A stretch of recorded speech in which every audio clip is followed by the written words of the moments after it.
Thank you very much, Sivadramati. Yes, thank you. So about 15 years ago, at the Buddhist Center, we were celebrating Wesak, and Wesak is the celebration that celebrates the Buddha's enlightenment.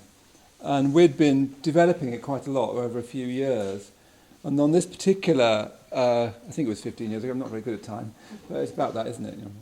On this particular festival, we really developed, we had a whole weekend really. We did events on Saturday, we had an event on Saturday, and then we had this special banquet on Saturday night, and then we had this big Wesak celebration on the Sunday that I was leading.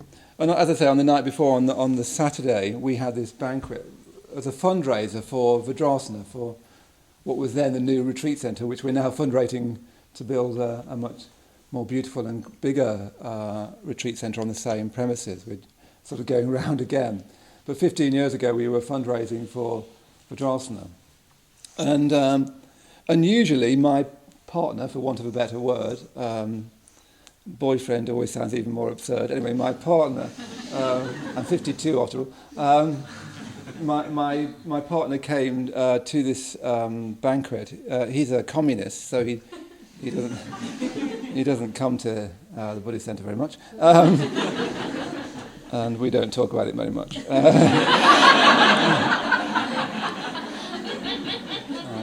I occasionally tease him about his far left group that he's in. And he said, we've got a faction in our group. And I said, well, that must mean there's 3 against 2 then.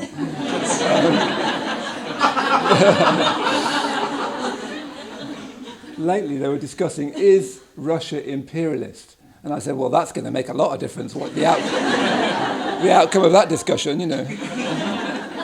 Putin waiting on the phone at the end.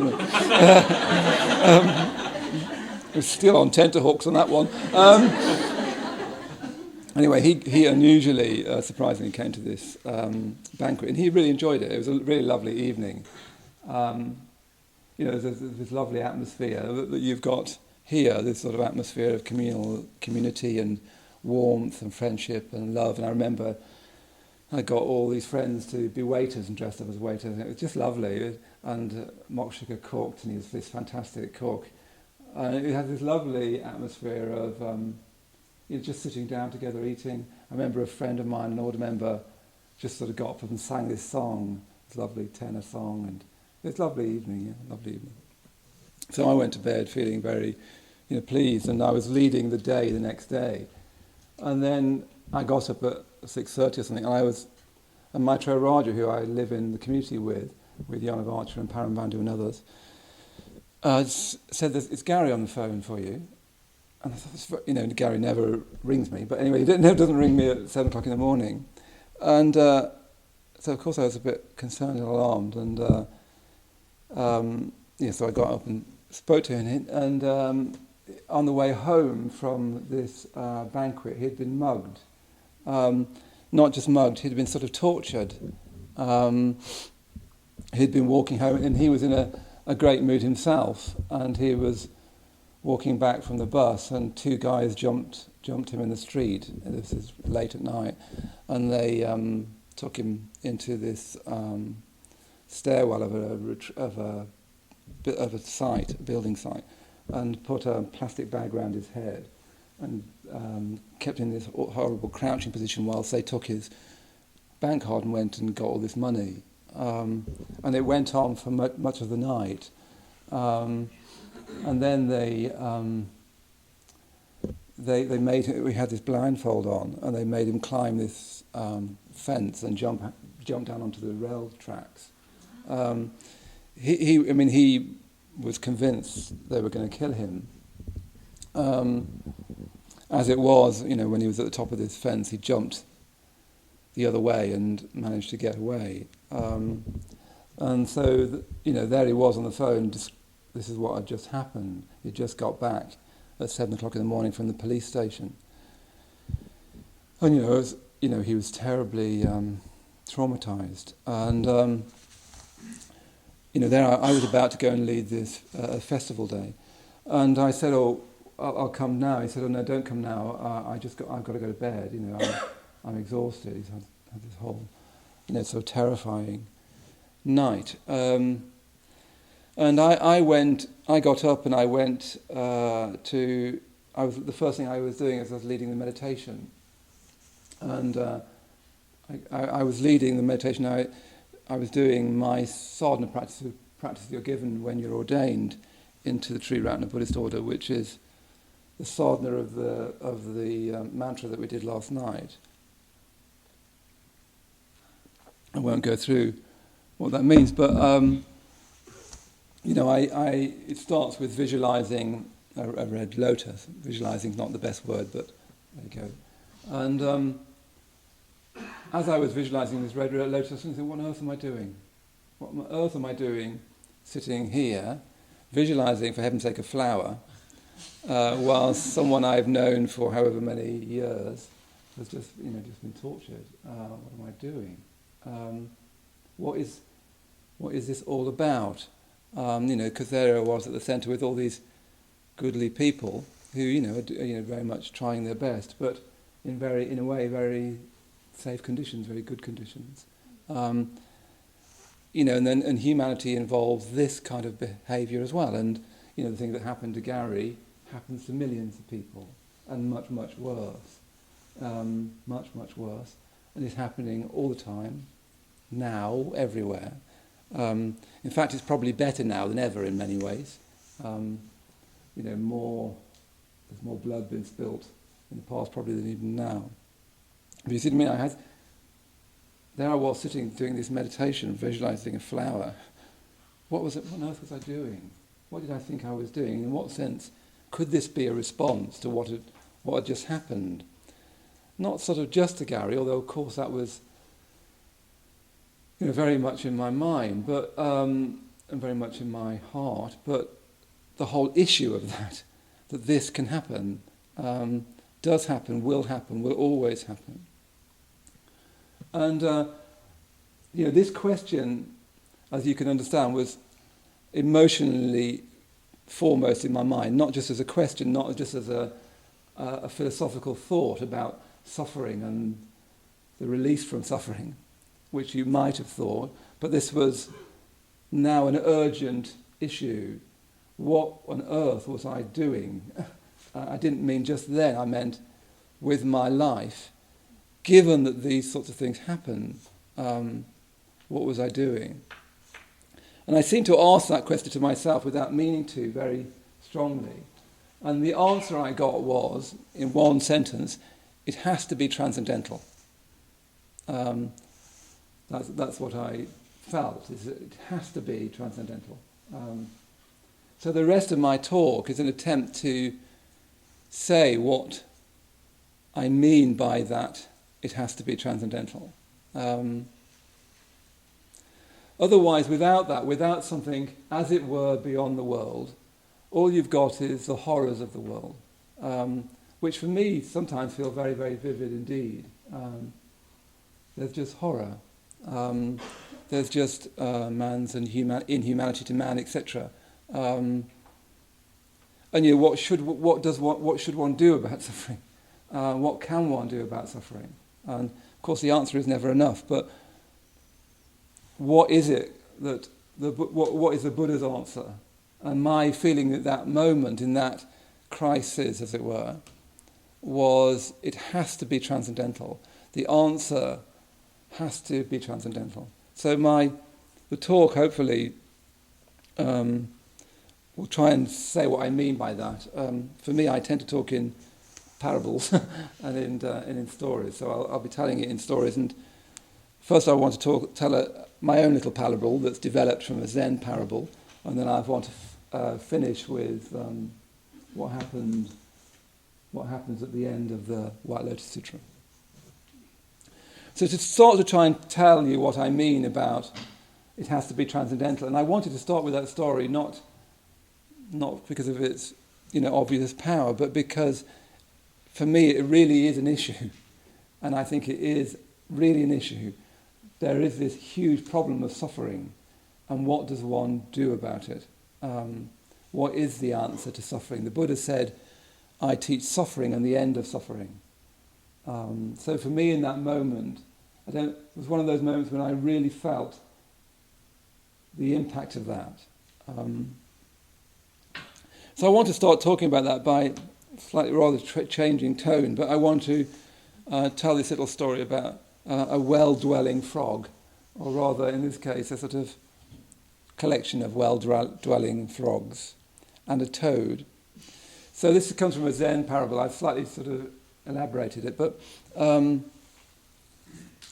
Zen parable is that this toad jumps into a well, and there at the bottom of the well is a well-dwelling, it's difficult to say, well-dwelling frog, yeah, who's lived in this well all the time. And the Zen story is, that this frog is sort of saying, look, this is my world, this is my kingdom, look how big it is. I can hop from here, look, I really like standing over here. Here's quite good as well. And this toad is the toad from outside is thinking, but you're in a hole. You're living in a hole. And of course the frog has got no conception of living in a hole. This is the world. So how would the toad talk to him? What would the toad say? So I sort of developed that in my mind, thinking that there's a whole sort of frog population down there. Yeah, I sort of got into this a bit because you imagine sort of being a toad dropping down this well, and there's this whole sort of frog population. It's quite a change of tone, this, isn't it? Didn't quite realise how much of a change of tone it was going to be. If this was a poem, it wouldn't work. But it did. You go down there, and you could imagine what you have is this darkness, and at the top there's this disc, isn't there, of light. And I had this thought that these well-dwelling frogs, half of them would believe that is God. That God is this disc of light at the top of their universe. And sometimes God loves them and sends rays of golden light into their world, and that golden light sparkles on the water of their world, and their God is happy with them. And sometimes their God weeps for their faults, and sometimes the tears of their God fall down the walls of their world into the world they live in, weeping for their faults. And sometimes their God is enraged. Sometimes their God echoes in thunder and lightning into their world and is enraged by them. And their life is about worshipping their God. Their life is about all meaning comes from above, that the meaning of life is how to propitiate, how to pray to, how to ask for the blessings of this lovely golden light from God. Yeah. But another faction of the frogs, they're not interested in that. They're just saying, this is my world here, down here. I'm a mud creature. My meaning comes from below. Meaning comes from this mud that I live in. That up there, that's just a disc of colour. And sometimes it changes colour. It means nothing at all. It's just colour. It's just, sometimes it goes grey, sometimes it goes blue, but it has no meaning. It's just the edge of the world. You can see the edge of the world from here. Meaning is down here in the mud. This disc up there isn't anything. It's just nothing. All meaning is to be found in the mud.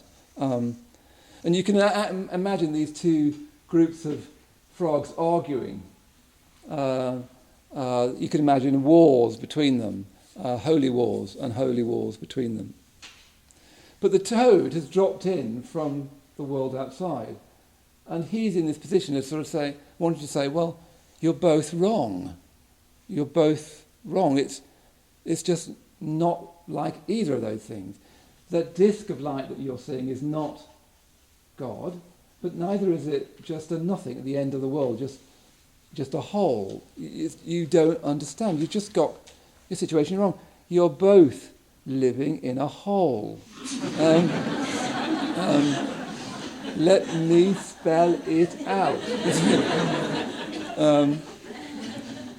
But you see the problem of that they'd have no conception of that. This is the whole universe. So I imagine that a frog showing this toad around and saying, well, this is where we bury our dead. This is my favourite stone.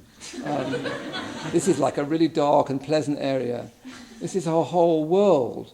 And the toad's thinking, yeah, but it's a hole. You see that, and that, I mean, it sounds a little charming parable, but that's exactly the Buddha's relationship to us.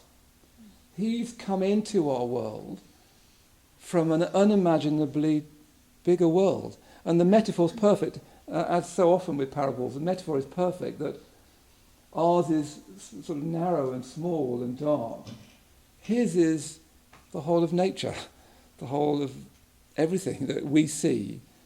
This unimaginable world, he's come from that, but we don't know anything about that. We just know the round world of our well. So the Buddha can't say anything about living in a hole, or you see the problem he's in. So the whole of Buddhism really is an attempt to try and tell us the situation we're in and what we need to do about it. But you see that the problem is rather deep, to go back to the well.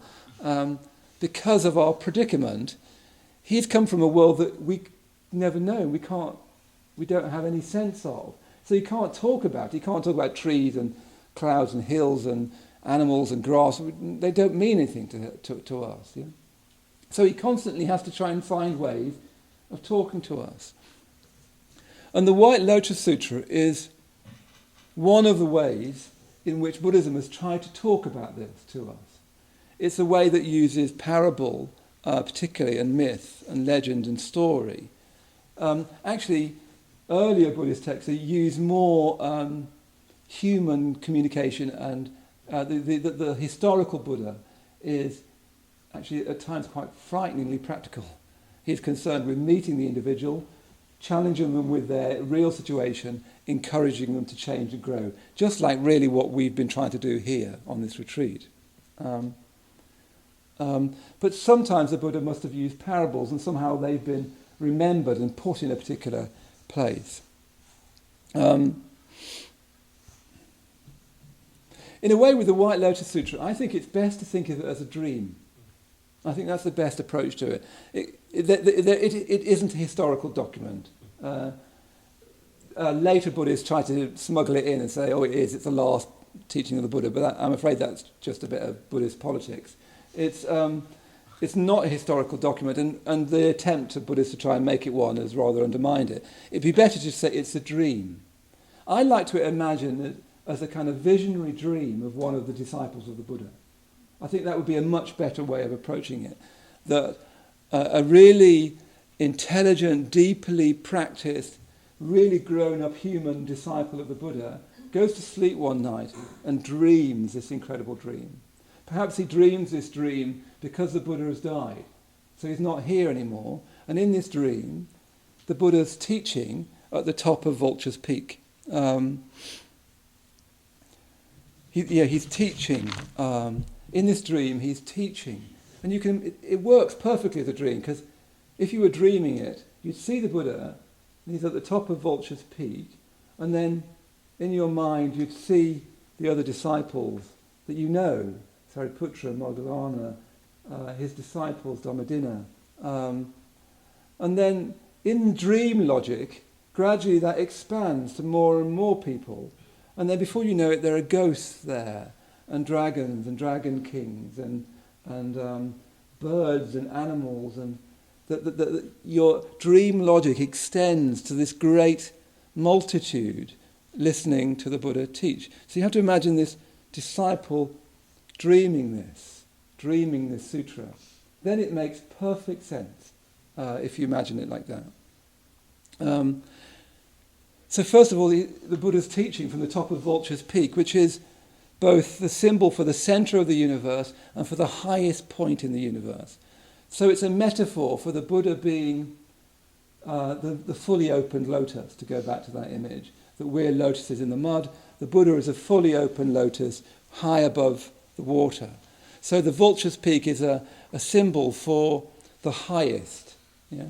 It's interesting, the word spiritual life comes from the word Brahma life. Brahma means God, and God simply means highest. So spiritual life means the highest life, the best life, the most godlike life, is what I mean.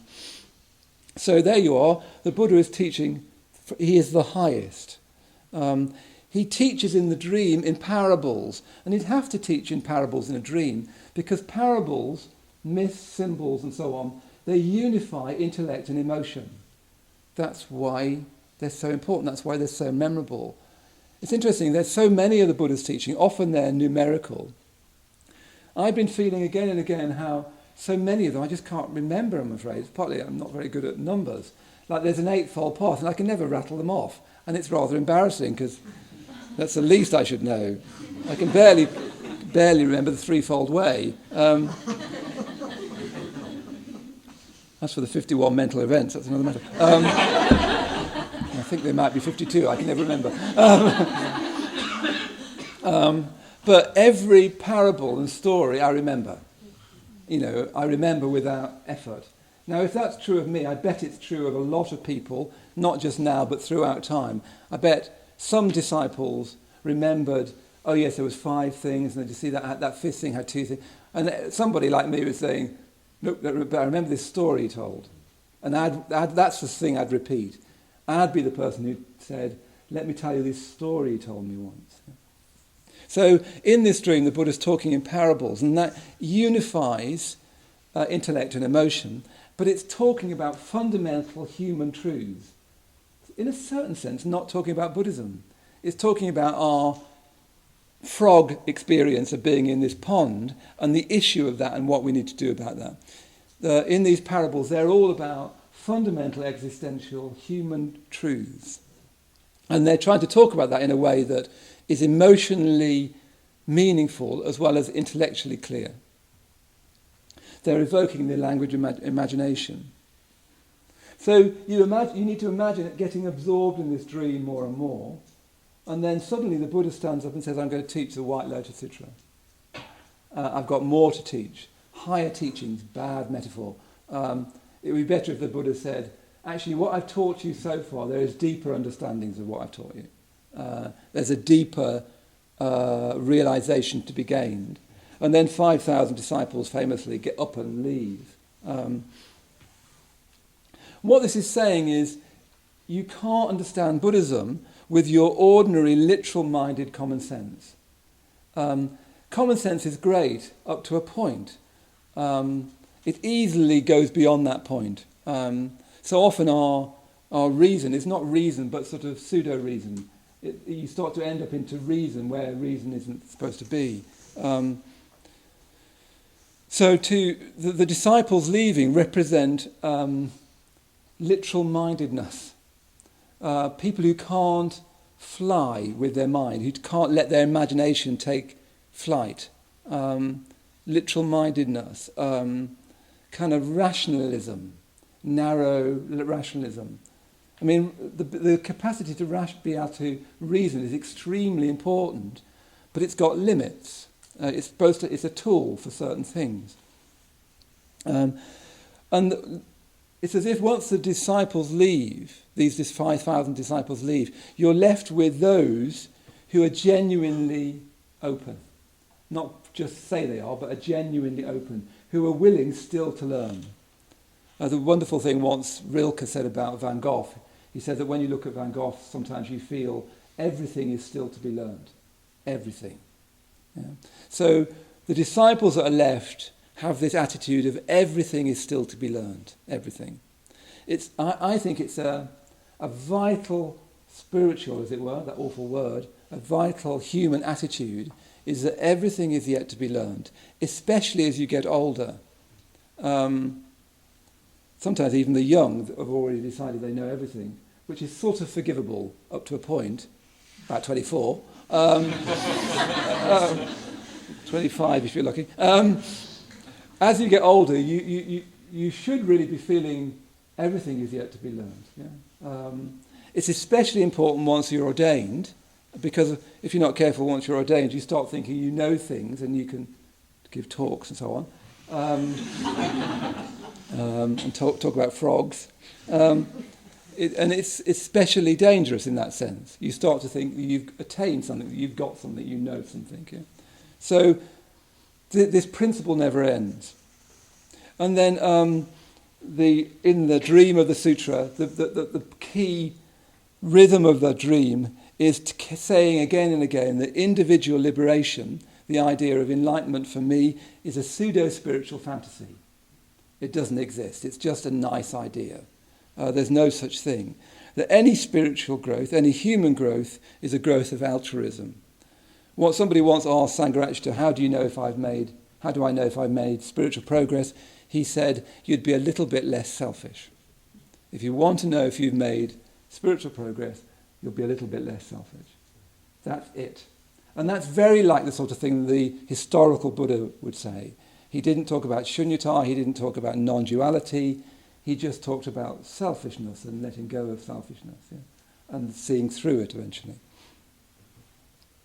But once we've been in this dream long enough and we've been taught these universal truths in a way that's emotionally relevant and intellectually clear, we've been opened up to everything yet to be learned, we've seen that altruism is the core of spiritual practice.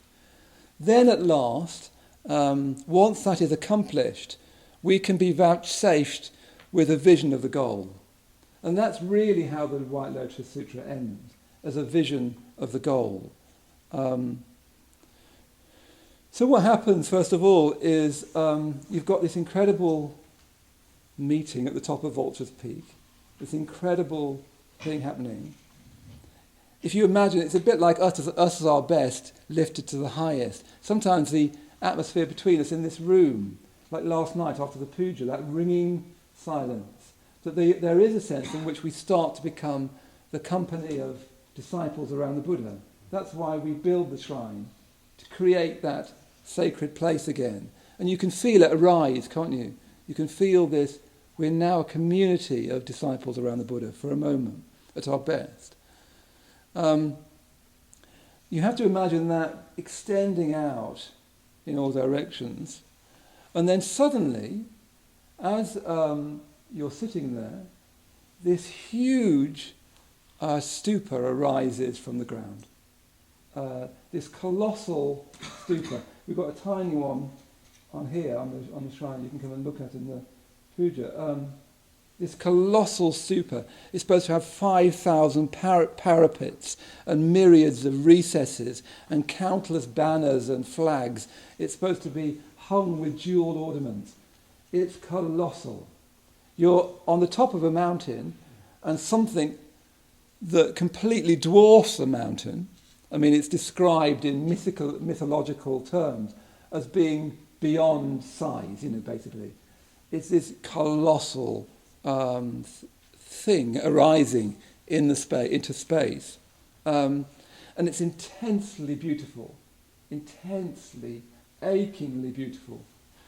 I mean, I've talked about this before, but what it really reminds me of is that moment at the end of Close Encounters, when they say, watch the skies, and suddenly this great big space, do you remember? This great big space ship arrives, this sort of Jerusalem of light, this city of light. I remember, because I was quite young when I saw it, and it was still the early days of special effects. And I remember, this incredible city of light appearing in the sky. No, that was E.T., don't worry. They're all about at the same time. So you have to imagine it like that. The stupa might not do it for you, but it's like that. Just when you thought you knew everything, just when you thought, here we are, here's the world. Remember, this is dream logic. So you've got this world, and it's still rather fantastic. But then beyond that is a new fantastic, a new impossible that arises, this city of light. And then from that city of light, you hear a voice. There's this voice coming from within this city of light. And this is the voice of another Buddha called Abundant Treasures. And he just rejoices in the Buddha, basically. He rejoices in the Buddha for teaching the White Lotus Sutra.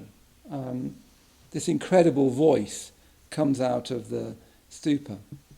So I was sort of thinking about, what is that saying about the goal? So I think what that's saying, in its own medieval Indian language, is that when enlightenment arises, it's beyond space. We've already got to the top of the human, and then something colossally big, and that the expression of it is, they talk in terms of kotis, which are, millions of miles big, unimaginably big. I think that's an image for beyond space, basically. Something arises that says, this goal is beyond space. It's too big. It's for your mind, if you see what I mean. And then this voice speaks from the stupa, rejoicing in the Buddha. This ancient Buddha, according to tradition, from an ancient time, mythologically ancient time, talks to the Buddha.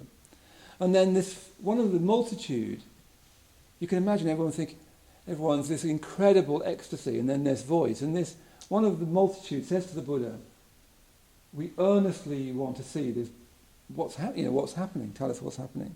We earnestly want to see him. And the Buddha says, well, this is a Buddha from an unimaginably long time ago. And again, it's used in this mythical language of kotis, which is basically saying outside of time, you see, I think. It's saying it's 100 million of kotis of time ago, which is basically a bit like saying once upon a time, which is saying out of time. The metaphor of length of time ago is actually saying it's out of time. Actually, it becomes clearer and clearer as the sort of drama unfolds. He says this Buddha from primordial past has appeared. He's taken this vow to appear every time the White Lotus Sutra is taught. And that's why he's rejoicing, because that's what his vow is. And before I can show you him, all the Buddhas that have emanated from me, the Buddha, for Shakyamuni, have to come here to this Saha world, as it's called, a world of suffering. Incredible. So we're still in this dream logic. So you can imagine this incredible deepening of the silence in this multitude. And what happens is a beam of white light goes from between the Buddha's eyebrows, and it circles throughout all space. And what it does is it lights up these different universes in all directions. What I find exciting about this, do you see the metaphor? You start at the top of the world, then you've got this great audience which extends bigger and bigger into dragon kings and ghosts and spirits. Then something massive arises, which is even bigger still. And then this voice says, I rejoice in that. And then the Buddha lights up all these universes. So suddenly we've gone to infinite space, all these universes being lit up, infinite space all around, which I think is this sort of way of saying it's beyond space. What's gorgeous, because in each of these universes there's a Buddha teaching, all of these Buddhas. And then the Buddha prepares this world for them all to come. You still have to remember that we're in dream logic. So he prepares this world for all these Buddhas to come. So he creates this perfectly flat world made of lapis lazuli, which in ancient Indian mind was the world that could be most beautiful. It's not for us. For them, you see, they had to walk up and down hills, and it was really irritating and hard work. So for them, a perfectly flat world was like, what everybody's dream world come true. So you have to sort of translate that in that kind of mind. He creates this perfectly flat world with jewel trees. And what happens is all these Buddhas from all directions of space, from the whole universe, they all come and they sit under a jewel tree. And look, they've all started to arrive. They all come from different parts of the universe. And they sit under a jewel tree. Now I find this next little tiny detail really rather touching, that they arrive and then the chief attendant of each Buddha brings to the historical Buddha, a double handful of jewel flowers, and they make an offering to the historical Buddha, and they ask the Buddha how he is. how are you? I hope your health is well. Gorgeous bit of human detail. I'm always touched by that because I think it goes back to what Jan of Archer was saying yesterday, that you see how the ocean doesn't deny the ripple. So even though we're in this cosmic drama of, beyond space and time, it's time extending mysteriously space, multidimensional space. In this multidimensional space, these figures still come up, make a pleasing offering and ask the Buddha how he is. So there's no loss of humanity. There's no loss of courtesy. In fact, the whole sutra is exquisitely courteous. So there's this lovely, it always reminds me of that moment at the end of King Lear when he's just about to die and he says, this button here, it's too tight. It's unbearably moving in the drama of King Lear that you suddenly feel this tight button and he's about to die. That the epic, the truly great vision, and this is the greatest vision, never denies the particularly human, if you see what I mean. I think that's very important. The ocean doesn't deny the ripple. So they all come, the world is transformed, and then it says that after all that happens, and it takes a long time, so that it says that the Buddhas were still appearing. In fact, it never quite finishes in the sutras. It just says they were still coming. And you have this, that the images that the Shakyamuni is transforming the world bigger and bigger and bigger. So you've got this infinite space extending continually through the rest of the puja. It might as well be a puja. Through the rest of the sutra, whilst all these Buddhas are coming to sit under their throne. So you've got this incredible vision, really. And then the Buddha, it says, he rose from his throne and took his place in the sky. Fantastic. He rose from his throne and he took his place in the sky. I like that phrase because that's where he is. His place is in the sky. His place, if you were to really meet the historical Buddha, his place would be in the sky. He would be utterly free, like he was sitting in the sky. You see what I mean? It's quite right. It's not really that he's sitting on a throne. His place is in the sky.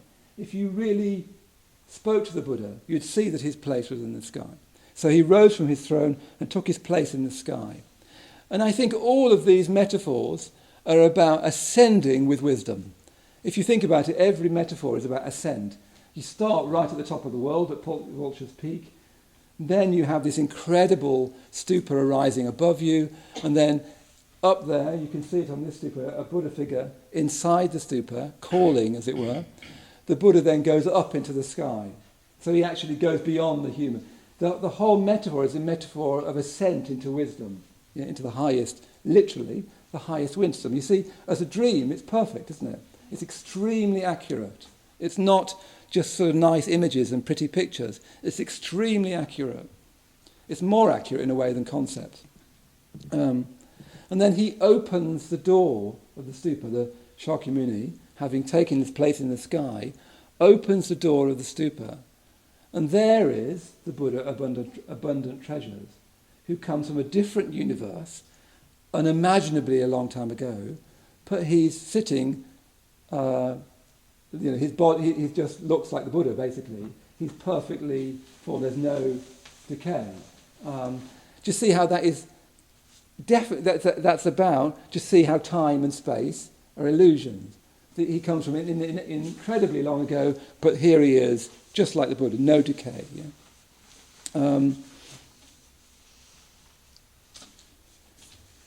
And what the next moment is sort of, for me, even more surprising, because abundant treasures then says to Shakyamuni, come and share my throne. So the Shakyamuni has risen into the sky, to the highest level, and then he's met this Buddha of abundant treasures, which is an important name.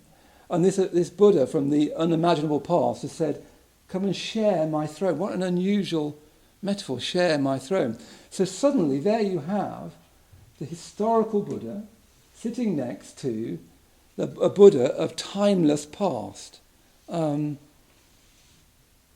We can't really find a sort of synonym for our experience, but it's quite clearly a metaphor for history and timelessness. They actually share the same throne. And you see what I mean? This whole end of the sutra is trying to say it's a bit like that. It's a bit like that. It's a bit like this great stupa arises. It's a bit like all the universes light up and Buddhas come down. It's a bit like you share a throne with a Buddha of the immeasurable past. It's the meeting of time and timelessness. It's interesting that they literally share the throne. It's the meeting of history and transcendence. It's the meeting of the wave, or the ripple, as Yonavacha said yesterday, and the ocean.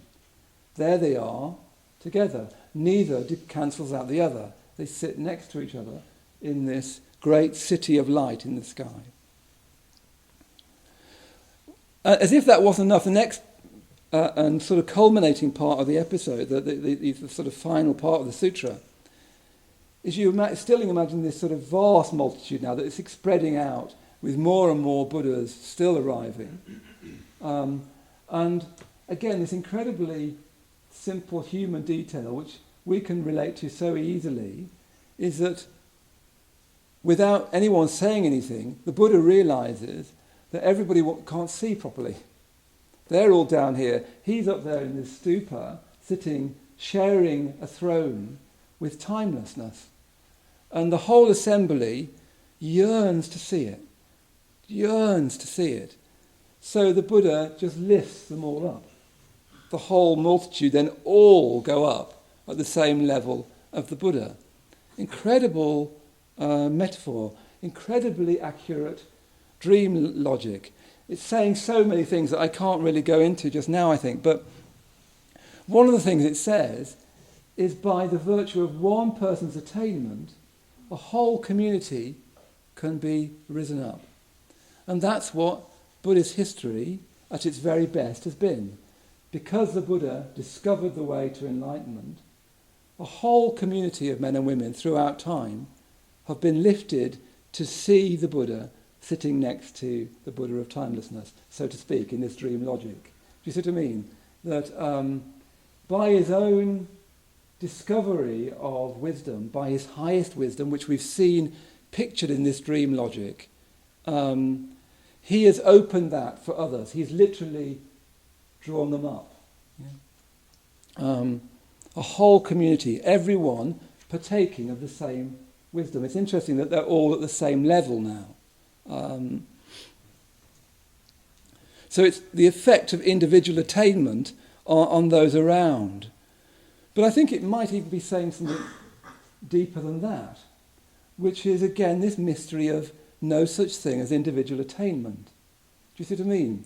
That I think the picture like that, individual attainment, historical, is fine, except that there's no such thing as individual attainment because the Buddha, by his nature, has seen through the illusion of self-clinging. There's no self, so there can't be any individual attainment. So the whole community rises up. It's a shared attainment, as it were. It happens between people. It happens in a community of practitioners. It's as if we all go up together. And I think we can see on our very own, much more mundane level, we get touches of that here. Sometimes it's me leading, sometimes it's Subhadramati, sometimes it's Yonavacha, sometimes it's Why I'm a Buddhist talk, sometimes it's whatever it is we're doing. Somebody's kind of leading first, going up, as it were, and then at our best we all rise up. That something happens between us which is more than us. Something, we become more than the sum of our parts. That it's not something that I have. So when I feel talks go well, it's not that I'm giving it, it's more that we're doing it together. We all rise up. One might lead, one might be, as it were, standing at the front like I am now. But when you really touch the Dharma, what you feel is that we all rise up. That there is something shared, if you see what I mean, that we go beyond the sum of our parts. And in a way, that's how the sutra ends. There's lots of other things in the sutra. And in a way, it sort of leaves us all there in this enlightened state, lifted up to the highest. This image for us being more than the sum of our parts. And we've all felt a taste of that here. It becomes tangible, doesn't it? And you can quite easily imagine it becoming more and more tangible, living in it. It becomes almost at times miraculous. People have already been saying sort of things that arise between us. But in my mind, I want to add another stage to it. I want to now imagine that the dreamer wakes. So he's had this incredible dream of the Buddha rising up and taking his place in the sky. He's had this incredible dream that we all arise up with him. And in that dream, he gains enlightenment. In that dream, traditionally you can gain enlightenment in dreams. He gains enlightenment, and what he does is he goes to teach. Or you could say, let's say all of those people in the dream were all dreaming that dream, like us. Say we went to bed tonight and we all dreamed the White Lotus Sutra. All of us were in that company, and we all arose up. And then we woke up in the morning. What would you naturally do is your life would be led in love. You'd see that we're not living in a hole. We're not frog creatures living in a hole, fighting between God and science, fighting between no and yes, between nihilism and eternalism. We'd realise that it's just much, much bigger than that, much more beautiful than that. It goes beyond anything we could say. And then we'd open our eyes and we'd see other people on the way home the next day, and we'd see that they don't realise that. They think that the well they're living in is the world, and they think that this little hop they can do, that's all they can do. And they think that life ends in death and nothing more, or they praise a God which sometimes loves them and sometimes hates them. What you'd feel quite naturally is overwhelming compassion, overwhelming love. And this, in a way, goes all the way back to my story at the start about Gary, is that that's what I meant by it has to be transcendent. It has to be transcendental.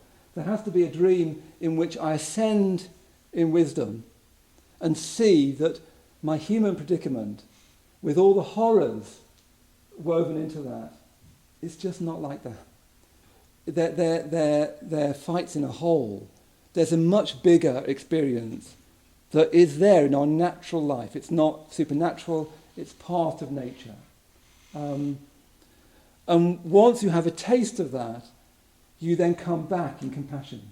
So if all the metaphors of the sutra are about arising in wisdom, I want to imagine after the end of this dream logic, we've all dreamt this dream, we all come back, and we go back to the world in compassion. Thank you.